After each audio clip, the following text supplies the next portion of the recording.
विपक्षी कह रहे थे कि भारतीय जनता पार्टी और विशेषकर प्रधानमंत्री नरेंद्र मोदी जनसभाओं में 400 सीट का दावा इसलिए कर रहे हैं या 400 सीटें इसलिए मांग रहे हैं क्योंकि अगर उनको 400 सीटें मिल गईं तो वो संविधान बदल देंगे। ये इंडिया गठबंधन के नेताओं का आरोप था। लेकिन अब भारतीय जनता पार्टी की तरफ से एक बड़े नेता, एक राज्य के मुख्यमंत्री, असम के मुख्यमंत्री हेमंता विश्व शर्मा की बात कर रहा हूं, उन्होंने 400 सीटों का एक नया अर्थ, 400 सीटों की मांग का एक नया अर्थ सार्वजनिक कर दिया।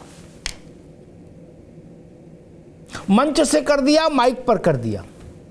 कुछ भी दुराव नहीं, कुछ भी छुपाव नहीं, सीधी बात, खुला खेल, फरुखाबादी। हेमंता ने कहा कि 300 सीट दी आपने, वो एक जनसभा को संबोधित कर रहे थे दिल्ली में, 300 सीट दी आपने तो हमने अयोध्या में रामलला का मंदिर बना दिया। 400 सीट दीजिए, मथुरा में ईदगाह पर कृष्ण जन्म स्थान का भव्य मंदिर बनेगा, कृष्ण जी का। 400 सीट दीजिए, ज्ञानवापी मस्जिद के स्थान पर बाबा विश्वनाथ का बृहत मंदिर आकार लेगा। दोनों घोषणाएं हेमंता ने कर दी कि 400 सीट दीजिए, काशी और मथुरा का भी समाधान लीजिए।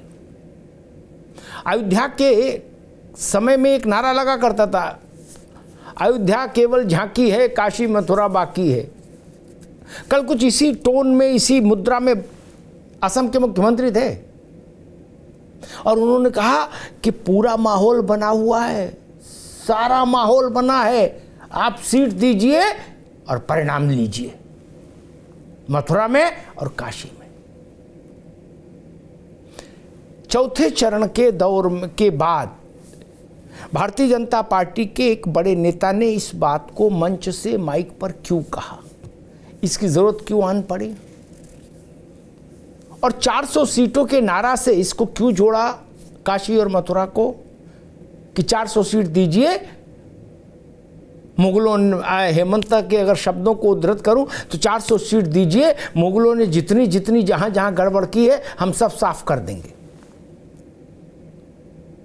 तो क्या मुगलों की गड़बड़ साफ करने के लिए 400 सीट भारतीय जनता पार्टी को चाहिए? क्या अयोध्या के तर्ज पर काशी और मथुरा का पुनरुद्धार, कृष्ण जन्म स्थान पर भव्य मंदिर मथुरा में और काशी में बाबा विश्वेश्वर का भव्य मंदिर, क्या भारतीय जनता पार्टी के एजेंडे में है? और इस चुनाव की बेला में इन दोनों स्थानों का उल्लेख, और वो भी इस ढंग से, इसके क्या मायने हैं, इसका क्या संदेश है? आज शाम को 5 बजे रही मेरे साथ, इसी पर चर्चा करेंगे। धन्यवाद।